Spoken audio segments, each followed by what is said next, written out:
20 ఏళ్ళ యవ్వనంతో మిసమిసలాడిపోయే అమ్మాయి పక్కన కూర్చుంటే మగాడు తినగా ఎందుకుంటాడండి అజ్ఞానంగా? వాడు వయస్సు ఉండనిస్తుందా? వాడు ఏమైనా వశిష్ఠ మహర్షి, వామదేవ మహర్షి? మన అజ్ఞానమైన మాటలు ఇవన్నీ. విదేశీ వ్యామోహానికి లోనై తప్పే ఉందండి, కలిసి చదువుకుంటే తప్పే ఉందండి, భయం పోతుందండి, బెరుకుతనం సిగ్గు బిడియం అన్నీ పోయాయి. బెరుకుతనం పోతే పర్వాలేదు, అసలు సిగ్గు పోయింది, బిడియం పోయింది, ఏమీ అన్నీ పోయాయి. ఎవరు ఏమీ చెప్పడానికి వెళ్ళదు. తల్లి చెబితే తప్పు, తండ్రి చెబితే తప్పు. డాడీ నీకేం తెలియదు, మమ్మీ నీకేం తెలియదు.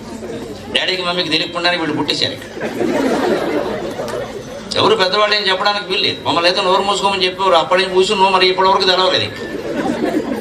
మా నాన్నగారితో మాట్లాడడానికి 2 రోజులు రిహార్సల్ వేసేవాళ్ళం పెద్దలు ఎక్కి, అంత భయంగా ఉండి. అది మళ్ళీ మా అమ్మను ముందు పంపించి పైలట్ కింద గొప్పడకపోయినా కనీసం పొట్టలో అనే విషయం తెలుసుకుని అప్పుడు నెమ్మదిగా కొనిగేవాడు. ఇప్పుడు ఇదేం లేదు, తండ్రి నెత్తిమి ఎక్కుతున్నారు. తండ్రి అంతకంటే గారాబం చేస్తుంది.